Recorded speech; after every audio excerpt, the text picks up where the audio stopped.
السلام علیکم۔ آج کا عنوان پاکستانی صوفی مسلم گلوکارہ عابدہ پروین ہے۔ عابدہ ایک نقاش اور کاروباری بھی ہے۔ عابدہ پاکستان میں سب سے زیادہ معاوضہ لینے والی گلوکاروں میں سے ایک ہے۔ عابدہ کی گائیکی اور موسیقی کی وجہ سے ان کو صوفی موسیقی کی ملکہ بھی کہا جاتا ہے۔ 2012 کو ان کو پاکستان کا دوسرا سب سے بڑا سویلین اعزاز نشان امتیاز سے نوازا گیا اور 23 مارچ 2021 کو انہیں صدر پاکستان کی طرف سے پاکستان کا سب سے بڑا سویلین اعزاز ہلال امتیاز سے نوازا گیا۔ عابدہ پروین کی پیدائش پاکستان کے سندھ کے علاقے لاڑکانہ کے محلے علی گوہر آباد میں ہوئی تھی۔ انہوں نے موسیقی کی تربیت ابتدا میں اپنے والد استاد غلام حیدر سے حاصل کی، جنہیں عابدہ بابا سائیں کے نام سے پکارتی ہیں۔ عابدہ نے 1970 کی دہائی کے اوائل میں درگاہوں اور عرس میں نغمے پیش کرنا شروع کیا تھا۔ 1971 میں جب نصیر ترابی نے مشرقی پاکستان کے خاتمے پر گہرے دکھ کا اظہار کرنے کے لیے وہ ہمسفر تھا لکھا تو پروین نے اس غزل کو خوبصورت انداز میں پیش کیا۔ عابدہ نے اپنی ماسٹر ڈگری سندھ سے حاصل کی اور خاص طور پر اردو، سندھی اور فارسی بھی سیکھی۔ 1975 میں عابدہ نے ریڈیو پاکستان کے سینئر پروڈیوسر غلام حسین شیخ سے شادی کی، جو 1980 کی دہائی میں ملازمت سے اس لیے سبکدوش ہوئے کیونکہ ان کو پروین کے کیریئر کو بنانا تھا۔ عابدہ کو گلوکاری کے علاوہ آرٹس میں بھی دلچسپی ہے۔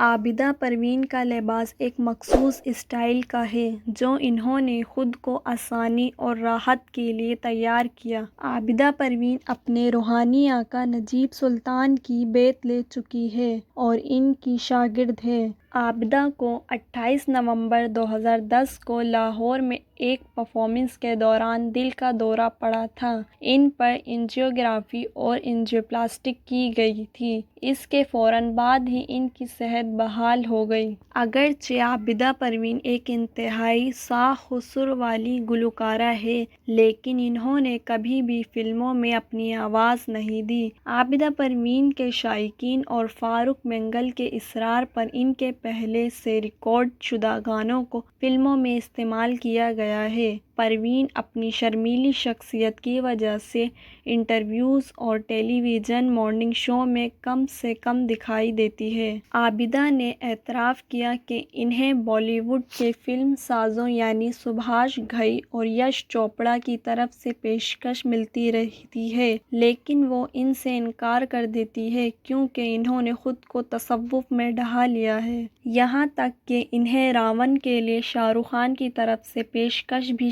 آئی اور میوزک ڈائریکٹر AR رحمان نے بھی انہیں کچھ گانوں کی پیشکش کی ہے۔ اگر ہم گائیکی کے ذریعے صوفیانہ کلام کو پھیلانے کی بات کی جائے تو شاید اس وقت پورے برصغیر میں عابدہ پروین سے بڑا کوئی نام نہیں۔ انہوں نے صرف پاکستان اور بھارت میں ہی نہیں بلکہ پوری دنیا میں صوفی شعراء کے پیغام کو پھیلایا۔ عابدہ پروین کا ایک موسیقار گھرانے سے تعلق ہے۔ انہوں نے موسیقی کی ابتدائی تعلیم اپنے والد استاد غلام حیدر سے حاصل کرنے کے بعد ریڈیو پاکستان سے اپنی فنی زندگی کا آغاز کیا۔ 2012 میں عابدہ پروین کی فنکارانہ خدمات کے اعتراف میں انہیں ہلال امتیاز سے نوازا گیا۔ اسی برس انہیں بھارت کی بیگم اختر اکیڈمی آف غزل کی طرف سے لائف ٹائم اچیومنٹ ایوارڈ بھی دیا گیا۔ عابدہ پروین کو اس سے پہلے حکومت پاکستان کی جانب سے